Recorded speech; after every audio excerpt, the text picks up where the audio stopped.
Hermanos, no hay tiempo para vivir solamente conectando organización con organización y dar nuestra tarjeta de contacto. Ese tiempo se acabó. Necesitamos una relación entrañable. Y no estoy diciendo que a partir de hoy va a haber solamente eso. Es clave, es evidente ver que hay una relación entrañable para lo que estamos por vivir como iglesia global. Estamos en el canal de dar a luz a una nueva era. Y las contracciones son cada vez más violentas, más sangrientas. Hay más división, hay más traición, hay más ataques. Y Dios te puso no solamente para amarlo a Él, sino para descubrir su belleza, sino descubrirlo a Él en el corazón y en el rostro y en las vidas de gente débil como tú y como yo. Hay una belleza en el cuerpo de Cristo que sigue siendo Cristo. La belleza de Cristo es su cuerpo también. No solamente su rostro y su cabeza, es su cuerpo. Y es descubrir la belleza del Señor en su cuerpo. Es, yo creo que parte crucial de convocaciones como estas, de convocatorias como estas, de descubrir quién es tu hermano. Porque el Señor sabe que necesitamos saber más que solamente un nombre y un título y una organización. No va a ser suficiente nuestra afiliación con iglesias o con movimientos. Vamos a necesitar una conexión de mesa, de haber compartido el pan, de haber compartido lágrimas y tomar las cargas los unos de los otros para los tiempos que vienen. Y va a ser clave, es algo que el Señor ha diseñado desde el principio de la iglesia y lo va a resaltar más a medida que nos acercamos al regreso del Señor. El momento de más trauma en la historia está frente a nuestros rostros, hermanos. Va a haber más trauma, más fallas de corazón, más ansiedad y problemas que jamás en toda la historia. Y está frente a nosotros. Y el amor de Jesucristo entrañable va a cubrir multitud de fallas. Va a cubrir nuestras vidas. Y vamos a sentir a Dios en el closet de oración y en la mesa con nuestro hermano. Vamos a sentir al Señor de la misma forma. Si creemos que el Espíritu de Dios está en nosotros, quiere decir que el Espíritu de Dios está en nuestro hermano. Quiere decir que en las mesas de comunión vamos a poder experimentar también el poder de la era venidera al escuchar a nuestro hermano abrir su boca o abrir su corazón, porque el Espíritu de Dios está en él. El primer mover del Espíritu Santo que vemos en el Nuevo Testamento, además de ver a una mujer llamada Ana la profetisa, llena del Espíritu Santo, dice que era una profetisa, tenía el espíritu de profecía operando en ella. El testimonio de Cristo estaba en esta mujer, que por más de 80 años después de enviudar, dio su servicio al Señor en el templo con ayuno y oración, esperando la primera venida del Señor. Y después vemos al Espíritu Santo moviéndose en un anciano llamado Simeón. Y ese es el equipo de ministración que Dios tiene. Una viuda y un anciano en el templo sirviendo en diferentes asignaturas, con diferentes estatus económicos y social. Ese es el equipo que Dios levanta para recibir al Mesías en la tierra. Y ahí están sirviendo. Uno tal vez era lo más pobre de la sociedad y otro tal vez tenía un cierto renombre en el templo, pero ambos Dios los junta y el Espíritu Santo está ahí con ellos para ungir al Señor en su dedicación en el templo. Ya lo que podemos ver en del mover del Espíritu Santo es de que no solamente está operando en Ana la profetisa y en Simeón, el que está sirviendo ahí en el templo al Señor, sino también podemos ver que el Espíritu Santo salta y María y Elizabeth y los bebés están llenos del Espíritu Santo cuando entra María al cuarto con Elizabeth. Hay una experiencia que aún las generaciones de abajo, Jesús y Juan el Bautista, saltan cuando estas dos partes del cuerpo se juntan. No fue una impartición nada más, sí fue en la comunión de las experiencias que ambas habían tenido. Una era una anciana que está por morir 8 años después, porque se cree que Juan el Bautista, históricamente, sus papás murieron cuando él tenía 8 o 9 años y después se fue al desierto para hacer A, B y C. Y es esta mujer anciana que en su cuerpo quebrantado está viviendo el milagro de estar embarazada y tener la promesa de que su hijo llevaría a una generación malvada y perversa a la sabiduría del Señor. Y por otro lado tienes una joven que está en medio de una controversia que nunca nadie va a entender, que cómo ella quedó embarazada con el Espíritu Santo. Nunca había pasado antes en la historia, nunca pasó después, y está viviendo en una controversia de que toda su generación piensa que su hijo, que es el Hijo de Dios, es un bastardo. Y está viviendo en eso. Entonces tienes una mujer joven con una controversia llena del Espíritu Santo, con Jesús dentro de ella, y tienes a una mujer anciana viviendo sus últimos años con la promesa de Dios en su vientre. Y llegan estas dos a encontrarse y el Espíritu Santo empieza una fiesta ahí. Amado, y fue en una casa. Fueron dos personas quebrantadas, débiles, usadas por el Señor, celebrando lo que Dios había hecho en sus vidas y con temor y temblor compartiendo: esta es mi porción, que tengo que cuidar a este niño en mi vientre. Esta es mi porción, tengo que ver a este niño morir en la cruz. Y cada una tiene su parte, pero al abrir su corazón en la mesa, el Espíritu Santo empieza a operar, aún antes de que estos dos mensajeros nazcan. Y amado, estamos por ver nacer la última generación, en donde vamos a ver una generación precursora. Nuestros hijos e hijas van a profetizar de Cristo. Nuestros hijos e hijas van a profetizar de que viene un Mesías.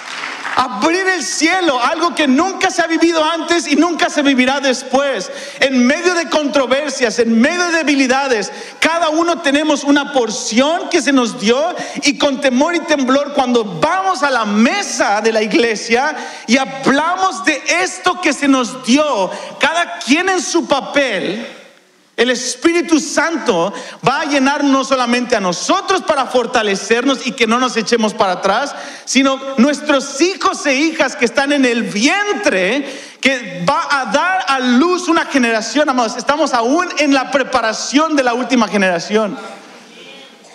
Nuestros hijos e hijas están en la balanza. Depende de cómo administramos lo que Dios puso en nuestro corazón como líderes, de dar a luz algo que no tiene que ver con nosotros, tiene que ver ni siquiera con nuestros hijos, tiene que ver con transicionar la historia y que lo invisible se vuelva visible para siempre.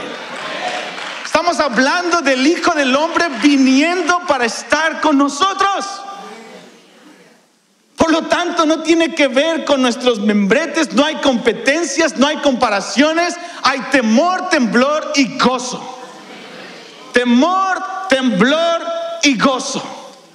Es un temor no al enemigo, sino a no ser fieles a lo que se nos dio. Es un temblor no a las tribulaciones, sino a la presencia del Señor en nosotros. Y es un gozo no por lo que logramos, sino por quien viene.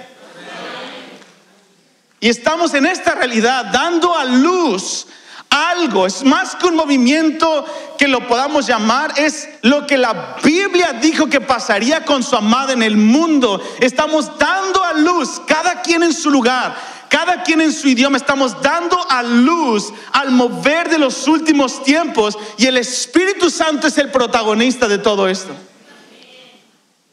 Por lo tanto, convocatorias como estas trascienden más allá de lo que se logra hacer en lo externo, en los números, sino en la conexión con 2 o 3 personas en este congreso.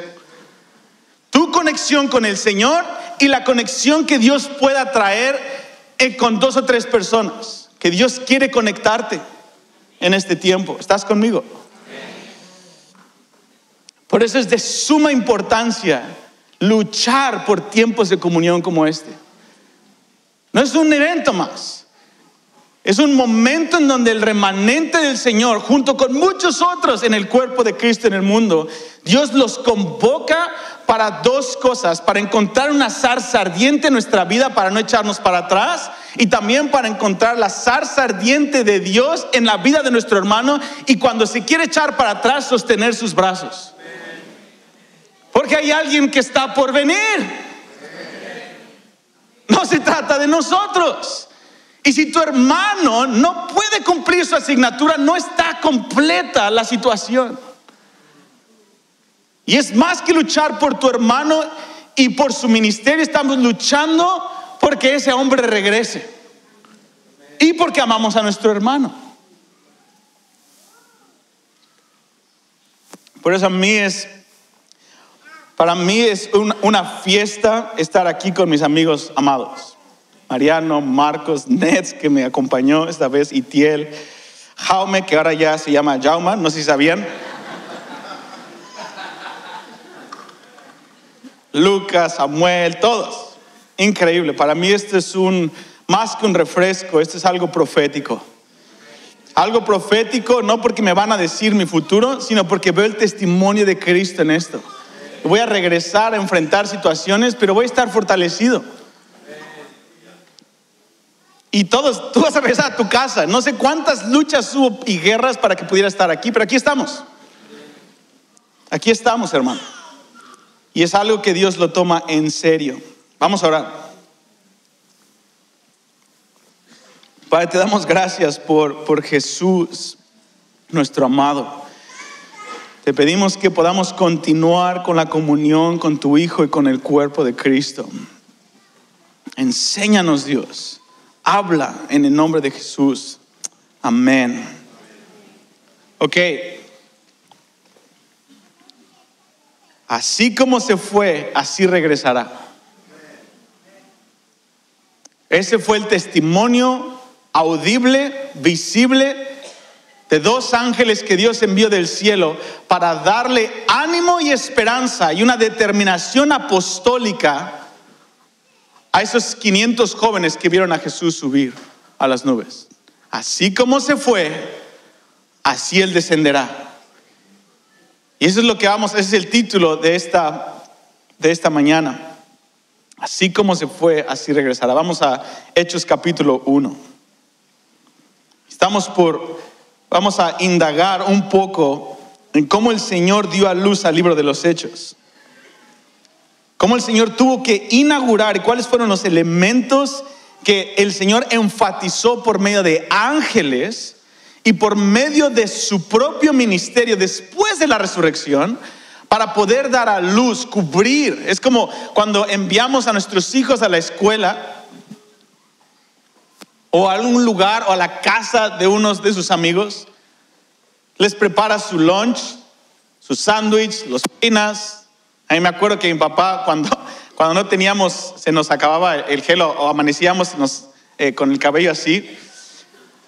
A veces cuando no teníamos producto del cabello, muchas veces lo que hacía era agarraba un limón, lo exprimía y el limón, te estoy dando una clave para cuando tengas una emergencia.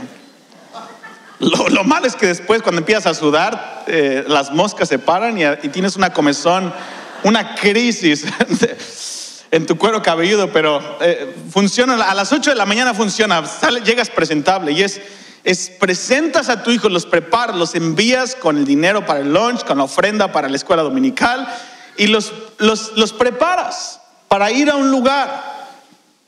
La preparación no es solamente esa, la preparación es toda su vida para que ellos por primera vez puedan salir de tu tutela por un momento. La preparación es desde que nacen, tienen que sentirse amados, tienen que saber cuáles son las reglas del juego, cuál es la costumbre de nuestra familia, lo que está prohibido, lo que está permitido. Eso no sucede el día que los envías a la escuela, eso sucede desde el día que nacen. Pero hay una preparación extra para enviarlos por su propia cuenta,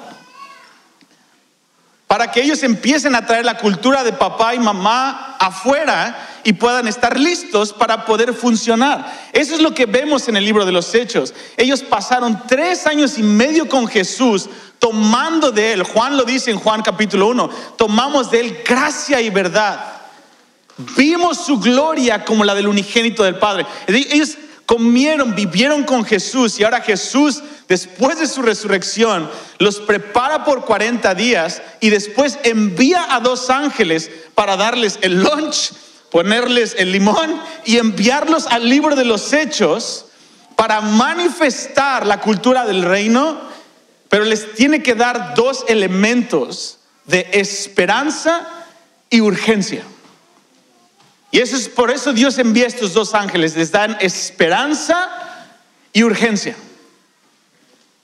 Vamos a Hechos capítulo 1, versículo 6.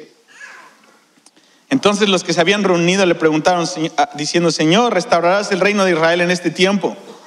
Conversación que tendremos mañana en la noche.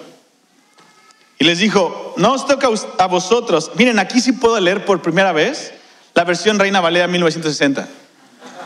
Siempre tengo que traducir en Latinoamérica, el ustedes, ahora es vosotros.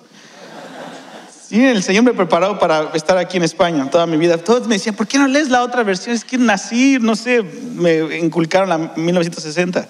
Entonces siempre he tenido vosotros y todo eso. Después Itiel va a trabajar con mi pronunciación. Y él, versículo 7, y él les dice: no os toca a vosotros saber los tiempos o las sazones que el Padre puso en su sola potestad, pero recibiréis poder cuando haya venido sobre vosotros el Espíritu Santo, y me seréis testigos en Jerusalén, toda Judea, en Samaria y hasta lo último de la tierra. Y habiendo dicho estas cosas, viéndolo ellos, fue alzado y le recibió una nube que lo ocultó de sus ojos. Y estando ellos con los ojos puestos en el cielo, entre tanto que él se iba, he aquí que se pusieron junto a ellos 2 varones con vestiduras blancas, los cuales también les dijeron: varones galileos, ¿por qué estáis mirando al cielo? Este mismo Jesús que ha sido tomado de vosotros al cielo, así vendrá como le habéis visto ir al cielo. Ese anuncio es increíble. Le mandé al pastor, no sé si pudieran poner, no sé si te llegó mi mensaje, tal vez. Oh, ahí están. Ok, vamos a verlo. Mientras él está subiendo, y sobre todo el otro también, dice la Biblia que había alrededor de 500 personas que se les apareció, que los reunió en ese momento. Mientras él está empezando a subir, dice que ellos lo empezaron a mirar hasta que ya no pudieron verlo porque una nube le cubrió. Imagínate cómo fue esto. O sea, si hubo un estira y afloje del corazón, yo creo que fue este momento. No eres nadie, eres un pescador, y de pronto alguien te dice: ven y sígueme. Wow, encontramos al Hijo de Dios. Caminas con él, ves milagros, ves prodigios, ves a un hombre que amas. Yo siempre me pongo a pensar en esto, es Pedro. ¿Cómo habrá sido ser Pedro en un día horrible que no pescaste nada porque eres un muy mal pescador? Pobre Pedro. Qué bueno que el Señor le hizo pescador de hombres. Pero este pobre Pedro no da una, el pobre. Y yo me puedo imaginar que eres Pedro, no eras nadie, de pronto eres un amigo, el amigo del Mesías, tienes un mal día de trabajo, te peleaste con alguien, con tu suegra o lo que sea, y saber que cuando todos están dormidos puedes llegar a la casa y tienes la atención del Hijo del Hombre. Yo siempre me imagino esto, en serio, quitándose las chanclas y diciendo: este día estuvo horrible. Y de pronto cuando todos están dormidos, hay alguien ya lavándole los pies. Yo me imagino a Jesús diciendo: Pedro, ¿cómo te fue? Señor, tú sabes todas las cosas. No, sí, tienes razón, pero quiero escucharlo. Estoy acostumbrado por 4,000 años a escuchar cosas que ya sé, pero me encanta escucharlo de tu boca. Dime, Pedro, ¿cómo te fue? Pues me fue mal, sí, sigue diciendo, pero ya lo sabes. No, ya lo sé, pero quiero escuchártelo decir. Me encanta escuchar tu voz. Yo soy el que los llama a orar. Pedro, yo soy quien inventó la oración para que mis hijos me dijeran cosas que ya sé, pero porque quiero escucharlos, quiero comunión. Dímelo, Pedro. Y saber que el creador del universo, lavándole los pies, tienes la atención de él. El Dios que movió las aguas y abrió el mar rojo, el Dios que escuchó a Moisés, que le contestó a Moisés desde la nube, está ahí escuchando de tus problemas mientras estás procesando tu amargura. Ese es Pedro por 3 años y medio. Entonces, cuando Jesucristo muere y él traiciona a Jesús, está destrozado, está hecho polvo. Y en ese quebranto de 3 días, Jesucristo regresa de la muerte. Y me encanta que cuando se les aparece a los discípulos, a las mujeres, le dicen: hey, estoy vivo, no tienen por qué llorar. Díganles a los demás que estoy vivo. No puede ser, no me toquen ahorita, necesito subir al Padre todavía. Y ya se echan a correr, yo creo María y las otras mujeres, y dice: por cierto, díganle a Pedro que lo voy a ver. Me encanta ese detalle. Voy a estar con todos los discípulos y 500 y todos ellos, pero díganle a Pedro que estoy pensando en él. Amado. Y ese es el Jesús que experimentan. Muere, son pulverizados, resucita, son restaurados, y después su corazón empieza a encenderse en esos 40 días desde el rumbo a Emaús. Y él empieza a abrirle las escrituras. Lo que vemos en Lucas 24 no fue solamente un acontecimiento, fue la metodología que Jesucristo utilizó por 40 días para encender el corazón de los apóstoles y de los discípulos. Esa es la manera en la que el Señor empieza a prepararlos para el libro de los Hechos. Empieza a darles entendimiento de su plan, de los sufrimientos, del reino, de lo que tenemos que vivir para ver su gloria exaltada, y los empieza a preparar, no con promesas de que no van a tener sufrimiento, sino anunciándoles que los sufrimientos tienen un mayor peso de gloria, porque hay un plan, porque hay algo que se está germinando, y él empieza a infundir aliento en ellos por medio del entendimiento de las escrituras. Y es súper poderoso. Él dice: cuando yo termine este internado, nunca más se van a echar para atrás, nunca más mi iglesia se va a echar para atrás, de tal forma que les conviene que yo me vaya, porque me van a ser testigos, porque tienen la cultura del reino, y porque ya no voy a estar solamente con ustedes físicamente, voy a estar en ustedes por siempre. Puedo imaginarme en ese momento cuando Él los empieza a reunir, y de pronto Jesucristo empieza a subir en las nubes y empieza a ser recibido en gloria, y los apóstoles se dan cuenta que habían estado con Dios. Ningún hombre puede hacer lo que Jesús hizo. Ninguno. En la segunda venida de Jesucristo va a haber falsos profetas. El falso profeta van a poder sacar fuego del cielo como el falso profeta. Van a hacer hablar una imagen, van a hacer milagros engañosos, van a hacer lo que quieran, pero ningún hombre puede subir en una nube y bajar en una nube. Eso solamente se le dio a un hombre, y a los que Él escogió nos va a hacer de todas las partes del mundo subir en una nube y descender con Él en una nube. Lo que podemos ver aquí es la preparación que Jesucristo le da. Y esto es tremendo, porque hay 5 cosas que yo puedo ver que aquí pasan. Número 1, ellos viven con Jesús. Ellos adquieren la cultura de Jesús, del reino, la manera. Él no les dice: así van a comer, y así. No, Él simplemente come, y ellos dicen: no, así come, así habla, así responde. Y después ellos lo siguen. Ellos están copiándole a Jesús. 1000 mensajes que Jesús nunca habló, ellos lo están recibiendo al simplemente vivir con Él. Y después da sermones. Pero el Señor dio 1000 sermones entre los 10 sermones que dio. De tal forma que los apóstoles, uno de ellos dijo, de los discípulos, que no podríamos escribir todo lo que ellos vieron en todos los libros. Entonces, número 1, yo veo aquí 5 cosas. Número 1, ellos viven con Jesús. Número 2, cuando Él muere, Dios les permite, y aún más que permite, Él organiza una sacudida en su vida descomunal para que pudieran experimentar el quebranto de su debilidad y poder graduarse de sus propias fuerzas y orgullo y de su independencia, porque el Jesús que está con ellos es el Jesús que estuvo en el jardín y vio a Adán y a Eva caer, y lo que hizo caer a Adán y Eva es su independencia de Dios.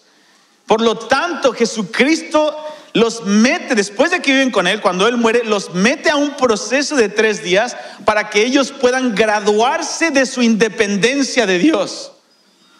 Él no puede inaugurar el libro de los Hechos con gente que es fuerte, que tiene el plan perfecto y que su iglesia y su organización y su familia sabe que puede lograrlo. Él necesita saber que no pueden, separados de Él, hacer nada. Ellos lo sabían, pero necesitaban vivirlo. Él trae a la superficie todas sus debilidades e inseguridades al permitir que Satanás venga y los sacuda.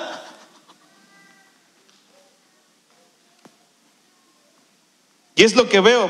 Pedro le dice: Señor, yo no te voy a negar. De hecho, Pedro, el enemigo se me acercó ayer en la noche y me dijo que te quiere zarandear como a nadie.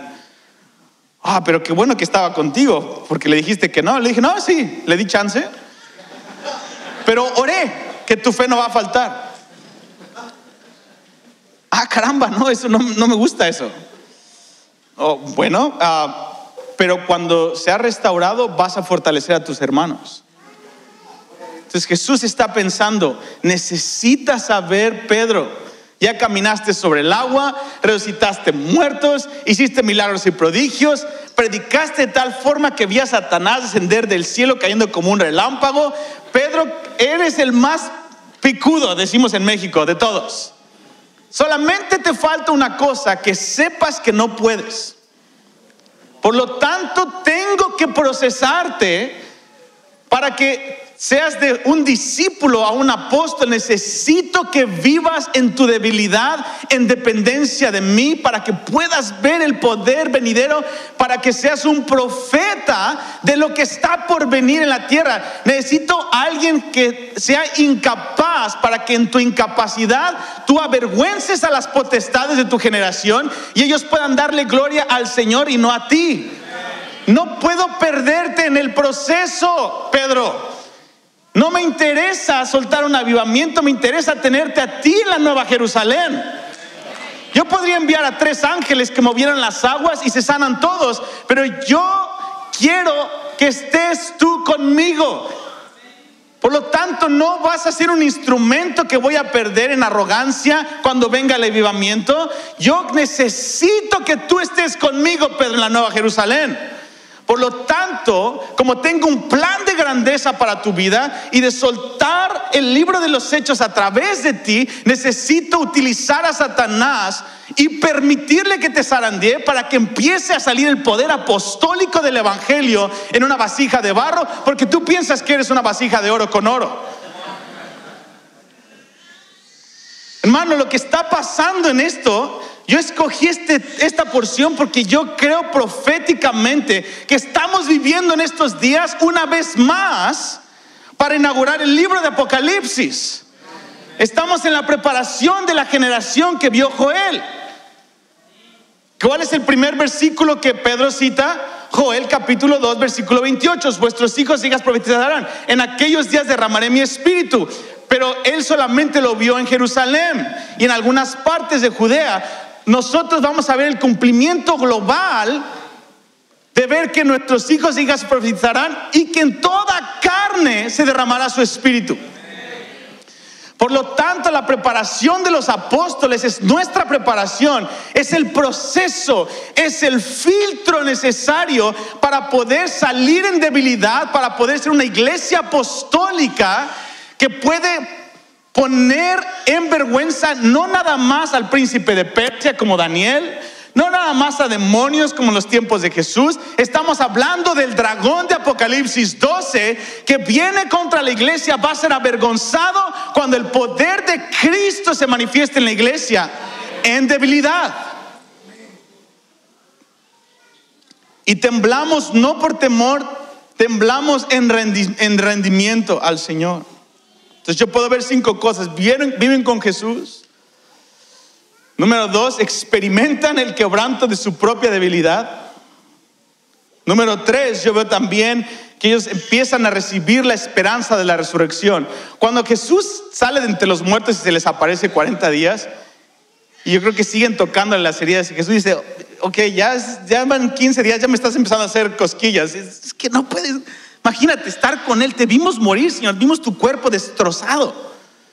Y 40 días se les aparece y les deja a ellos tocar sus heridas, porque esos 40 días iban a completamente hacerlos de unos cobardes a unas fieras, humildes. Nunca jamás iban a echar atrás, no porque tenían una determinación increíble, sino porque cuando tú ves a un hombre destrozado y después de 3 días glorificado, nadie te puede mover. Estos hombres, los apóstoles, estas 500 personas no pudieron echarse para atrás porque vieron la esperanza de la resurrección. Y la esperanza de la resurrección es como así Él fue quebrantado y resucitado y glorificado, así seremos glorificados juntamente con Él. Destruye el poder de las enfermedades, destruye el poder de la persecución. Hay un fenómeno que se terminó en el primer siglo. Si tú estudias un poco la historia de los tiranos a través de la historia antes y después de Cristo, hay un común denominador que todo tirano o sistema gubernamental tirano utiliza, y es lo que Hebreos capítulo 2 habla, es el temor a la muerte. Es la manipulación de que si no haces esto, te mato. Si dices esto, mato a tus hijos. Es el temor a la muerte, que siempre un imperio maligno utiliza el temor a la muerte, y es como se manipula y es como se crea todo imperio y toda situación terrible de villanos.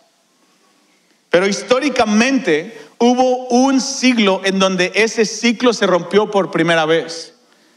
Y es un grupo de adolescentes y jóvenes que vieron a un hombre morir y resucitar y nunca más pudieron ser manipulados. Porque ¿qué haces con un grupo de gente que no tiene temor a la muerte? Porque de hecho está esperando su resurrección. No puedes controlarlos, no puedes hacer nada. Y eso es lo que Hebreos capítulo 2 nos dice, que Él vino a romper el imperio de la muerte y quitarnos lo que nos ata por todos los siglos, que es el temor a morir por la resurrección de Jesucristo. Así que Él les da la esperanza de resurrección y después los mete a un internado de 40 días. Y les da un instituto bíblico express de 40 días, que es mejor instituto que cualquier instituto que jamás haya existido en la historia. Jesucristo glorificado, resucitado, les empieza a predicar del reino. Pero antes de empezar, ¿todos tienen su pulsera? Tú entras y te dan tu pulsera, tienes acceso, tienes tu programa. ¿Sabes lo que hace Jesús en el libro de Juan? Cuando Jesucristo se les aparece y están todos así, les dice, hey, no teman, reciban mi espíritu, y les sopla y dice que son llenos del Espíritu Santo. Sopla el espíritu, es como un pre-Pentecostés, que lo lees y dices, ¿cómo fue esto? Y los teólogos, Itiel y Jauma, se los van a explicar después cómo teológicamente eso pasó, pero dice la Biblia que eso pasó. Y son llenos del Espíritu y empiezan a entender la palabra, empiezan a captar. Dice, estos 40 días necesitan tener el Espíritu Santo porque los voy a cargar de información que necesita aterrizarse apostólicamente y proféticamente en su corazón. Les he hablado muchas cosas, Pedro. Por 3 años y medio te frustró que te decía, esto no lo entiendes ahora, pero lo entenderás después. Hoy empieza. Ay, gracias, Señor. Abre tu boca. Y les sopla y reciben el Espíritu y empiezan a entender. Y empiezan a entender. Por eso tienes a un Pedro lleno del Espíritu antes de que el Espíritu descienda en Jerusalén en Hechos 2. Pero una vez más, Jauma les va a explicar teológicamente cómo eso funciona. Entonces, número 4, les da un internado acerca del reino de los cielos. Y número 5, veo que cuando Él empieza a ascender, Dios envía 2 ángeles para decirles, esto es lo que está pasando. Así como lo vieron subir, así va a descender. O sea, el enemigo es una imitación chafa, hecha en China. ¿No has visto esos celulares Apple? Pero en vez de Apple es mango o no sé qué es, se ven todos mal y dices, no, este pesa, ¿por qué cuesta $10, no? Y es como una imitación. Nadie puede hacer lo que Jesucristo hizo y de pronto Él empieza a subir. Y amado, Él está poniendo una huella en ellos. Porque una vez más, Él está pensando en el libro de los Hechos, Él está pensando en nosotros. Él está pensando que esa esperanza de su regreso va a generar determinación, esperanza y urgencia. Urgencia. Es una de las razones por las cuales el Señor nos ha convocado este fin de semana, yo creo. Quiere darnos determinación de la esperanza del que ha de venir y quiere darnos urgencia. Mi oración, hermanos, mi convicción en estos 3-4 días que vamos a estar juntos, es que muchos de ustedes, muchos de nosotros, vamos a tener un tiempo así en donde ya no hay vuelta atrás. Y el Señor Jesús le encanta ver a su familia juntos. Y Él junta a todos, los junta por 40 días. Y al final dice, quiero que me vean el último día en esta área geográfica, en este punto específico, porque quiero darles un mensaje. Y estoy seguro, hermanos, esta es mi convicción, esta es mi oración, que muchos de ustedes estaban por echarse para atrás. Pero no se van a echar para atrás. Va a haber una determinación apostólica. No estoy diciendo te vas a volver apóstol. Aquí yo os hago apóstoles. No. Cuando hablo de determinación apostólica, estoy hablando de la determinación de los apóstoles. De la fe que hay cuando el Señor nos da el testimonio por ángeles o por mensajeros, no importa, o por convicción o por leer la palabra con revelación. Cualquiera que sea el método, el punto es la esperanza de un hombre descendiendo del cielo. Es saber que todas las aflicciones que vas a vivir en Cristo no son en vano, sino que apresuran su venida cuando estás cumpliendo el propósito de Dios en tu vida. Que esos 2 o 3 niños que el Señor te dio, mamá, no son solamente eres una mamá y mi esposo que está en el ministerio. Yo solamente estoy aquí con mis hijos. Cualquiera que sea tu asignatura es crucial para el regreso de Jesucristo. Y Dios nos ha juntado de todos pueblos, naciones, de todos bagajes, de todas partes. Yo vengo de Hawái, de una isla ahí en el medio de la nada. En una montaña, ahí tengo una granja que estamos empezando mi esposa y yo. Y ahí estoy. Y vengo aquí con gente de otras partes, de Argentina, de hasta lo último, de la Patagonia. Y estamos aquí para fortalecernos con el llamado del regreso de Jesucristo. Y el Señor nos está diciendo, hay una promesa y hay urgencia. Se requiere urgencia. Urgencia, hermano. Hay una urgencia de vivir el sermón del monte. Hay una urgencia de vivir bajo el sueño de tener virtud. Más que resultados externos, queremos tener virtud en el lugar más secreto, mansedumbre, luchar por la humildad en nuestro corazón. Luchar por toda palabra ociosa de nuestra boca, crítica que manchan el cuerpo de Cristo. Luchar por la virtud de tener una lengua restringida por el Espíritu. De vivir como hijos de Dios en una generación perversa, sin quejas. Tocados por el carbón encendido del Señor para poder ser testigos a Israel en la hora más oscura que viene. Y esa es la urgencia y la esperanza que Dios va a darnos en estos días. Urgencia y esperanza. Todos necesitamos tiempos así, amado. Y yo estoy convencido que hay una zarza ardiente este fin de semana para ti. Hay una zarza ardiente. Hay un hombre encendido llamado Jesús, que quiere encontrarse con nosotros para no echarnos para atrás. Vas a descubrir a hombres y mujeres que tienen la misma pasión y la misma debilidad que tú y tienen la misma determinación que tú, y eso va a ser parte de tu porción para esta generación. Mi oración es: encuentra, Señor, 2 o 3 amigos que nunca se hayan conocido. Encuéntralos. Señor, muévete en medio de ellos. Fortaleza. Para mí, mis amigos aquí han sido una fortaleza en el año más difícil de nuestra vida. Puedo hablar con Marcos, puedo hablar con Nets, y puedo ver a Cristo en ellos. Y cuando quiero desistir, y tengo gente con la que no tengo que ser un héroe, puedo ser una persona de carne y hueso. Ellos me sostienen y mis lágrimas se vuelven sus lágrimas. Y amado, una hora de conversación con ellos es como si hubiera estado con el Señor mismo. Y yo nunca, un día les contaremos cómo nos conocimos. Era imposible, no me gusta el soccer. Yo creo que soy el único mexicano que le hace daño el chile y que no le gusta el soccer, el fútbol. En Estados Unidos tienes que decir soccer, porque dicen fútbol, ¿qué es? ¿Americano? No, soccer. Ok, fútbol. No tenemos cosas en común, pero tenemos a Cristo en común. Y son amistades que nos sostienen para lo que viene, amados. Jauma, que me dejó cambiarle el nombre, ha sido un refresco para mí. Nets, en medio de crisis que hemos tenido, Nets me dice, le hablo y nada más llorando, le digo: Nets, no sé qué hacer, nada más necesito a alguien que llore conmigo en este momento. Me dijo: en este momento tomo un avión y se viene desde Los Ángeles a estar con nosotros una semana, a jugar con mis niños, a ayudarnos en medio de situaciones.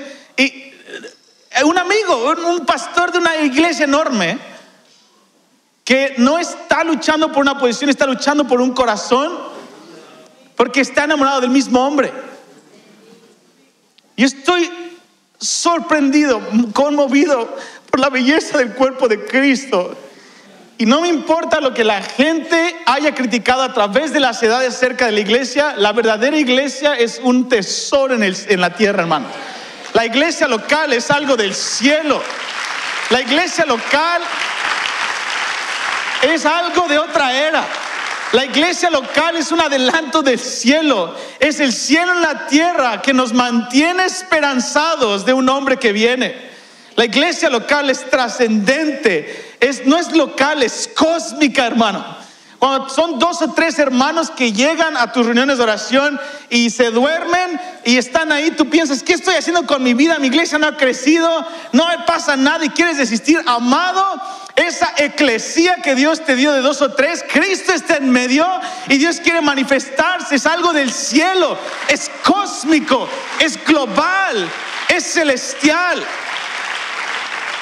2 o 3 reunidos es un portal que trae el cielo a la tierra y transporta a esas 3 personas débiles como tú a los lugares celestiales, en donde tenemos comunión con ángeles y con seres vivientes y con los poderes del siglo venidero, y los experimentamos con gente débil, y al final Él se lleva la gloria. Los que critican la iglesia local necesitan tener un espíritu de revelación, porque no saben de lo que están hablando. La iglesia local, los hermanos, no es que somos ciegos a las debilidades, pero estamos muy enfocados en las debilidades. Pero el oro en vasijas de barro es hermoso. Y es parte de lo que Dios quiere hacer. Dios no nada más quiere que te prepares para los últimos tiempos. Dios quiere que tengas una familia de afectos alrededor tuyo, para que tú puedas junto con ellos glorificar al Padre en medio de una generación perversa. Y los ángeles le dicen: ¿qué están mirando en el cielo? Así como Él ascendió, así descenderá. Desde la perspectiva de los ángeles, el regreso y el descenso de Jesús requiere urgencia, y es aún más importante que su primer venida. Su primer venida puso el anillo, la segunda venida inaugura la boda, hermanos. No hay competencia entre la primera y segunda venida, pero los resultados el uno de la otra son completamente apabullantes. Cuando juntas los resultados de la primera venida en una vida crucificada, dan a luz la era venidera en la segunda venida. Los ángeles sabían que el libro de los Hechos estaba por dar a luz una jornada llena de ataques, llena de guerra espiritual, gran debilidad, gran poder, gran crecimiento, gran persecución, grandes promociones, grandes milagros, falsos hermanos, traiciones. Por lo tanto, ellos inyectan urgencia y esperanza en el corazón de los discípulos, y ellos empiezan a decirles que es necesario urgencia. Por lo tanto, lo que pasa en el siguiente versículo, versículo 12, ellos al recibir la esperanza de que ese que amaban se estaba yendo y ya lo estaban extrañando, cuando iba a 30 metros de altura, decían: no puede ser.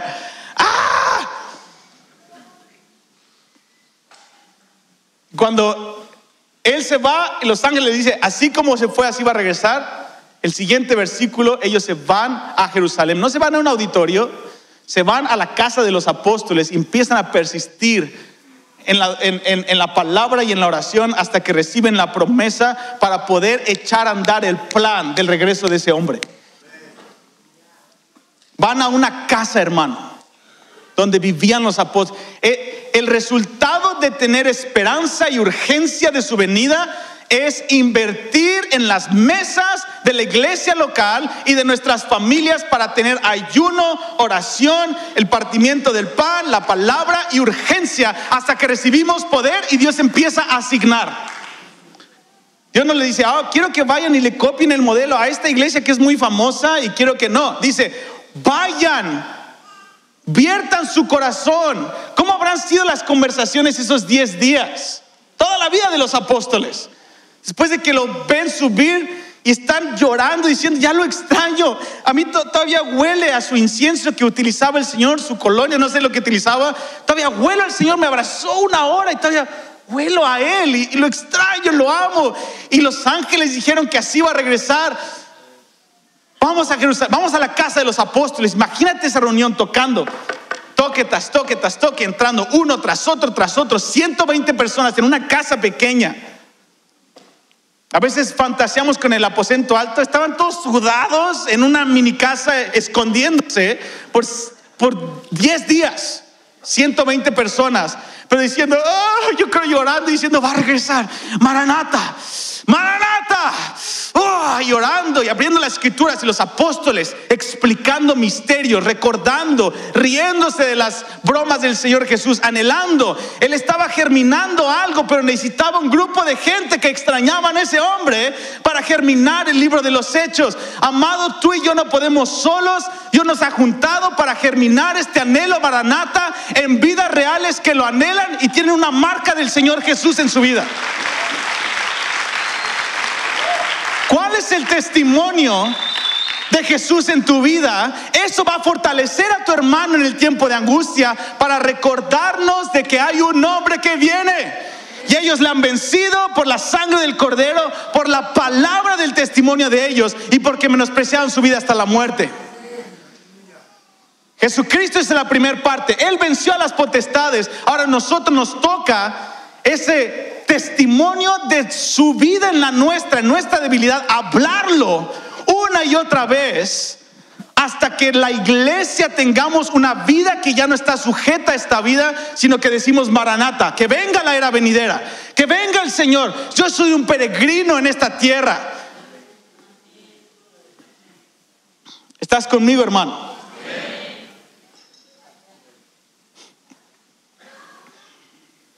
Amado, ya voy a terminar.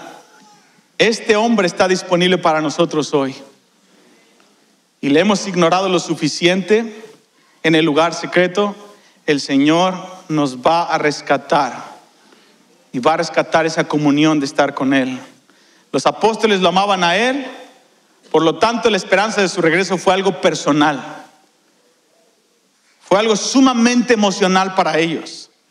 Y convirtió su corazón cobarde en una determinación de fieras.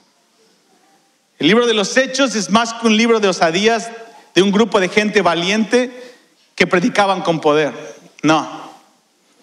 El libro de los Hechos narra la historia de gente enamorada de un hombre que lo salvó, haciendo todo por amor con la esperanza de verlo regresar, operando en constante debilidad y como ovejas llevadas al matadero.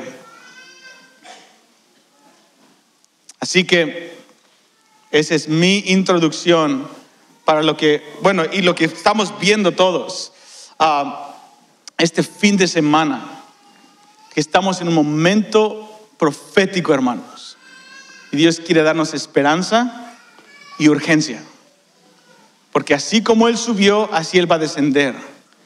Y Dios quiere hacerlo por medio de la iglesia local, unos con otros. Así que quiero que nos pongamos de pie para orar y pedirle al Señor, dame un encuentro. Y déjame encontrarte en mi hermano y mi hermana. ¿Cuál es la persona que quieres que me conecte con ella, Señor? Señor Jesús, gracias, Señor, por tu amada iglesia. Gracias por Cristo. Gracias por esta esperanza, Señor. Tú vas a venir en las nubes, Señor. Tú vas a venir en las nubes, Señor. Gracias por eso, Señor. Encuéntrate con nosotros. Te pido encuentros, Señor, en la noche. Ángeles hablando en los sueños de la gente. Un sueño que lo cambia todo, como Nabucodonosor. Señor, te pedimos uniones estratégicas, internas, estratégicas para el corazón. Te pedimos, Señor, un espíritu de reconciliación que sea como un bálsamo todo este fin de semana. Un espíritu de reconciliación, de unión y no de división, Señor. Señor, hoy decimos, renunciamos a todo espíritu de división. Renunciamos a toda tratar de compararnos unos a otros. Renunciamos a nuestros títulos para tener un estatus de control, lo que sea, Señor, cualquier cosa que sea, tú sabes cuál es. Señor, hoy te decimos, Señor, Maranata. Maranata, Señor. Es tiempo, te extrañamos, Señor. Es tiempo, cada vez es más evidente que este mundo no es nuestro hogar, que necesitamos al Señor de este mundo, al príncipe del cielo que venga a este mundo. Señor, te pido que hoy des claridad este fin de semana a nuestra asignatura. En lo que estamos haciendo, si es predicar en las naciones, si es manejar un taxi, si es amar a nuestra esposa, si es lo que sea, Señor. Señor, da claridad a nuestra asignatura. Conéctate, Dios, con nosotros, te pedimos. En el nombre de Jesús. Padre, te pedimos una urgencia. Urgencia. En el nombre de Jesús te pido un espíritu de urgencia. No hay tiempo que perder. En el nombre de Cristo Jesús decimos, Maranata, ven, Señor Jesús, cuéntate con nosotros, y a ti te damos la gloria en el nombre de Cristo Jesús. Amén y amén. Gracias, Marco.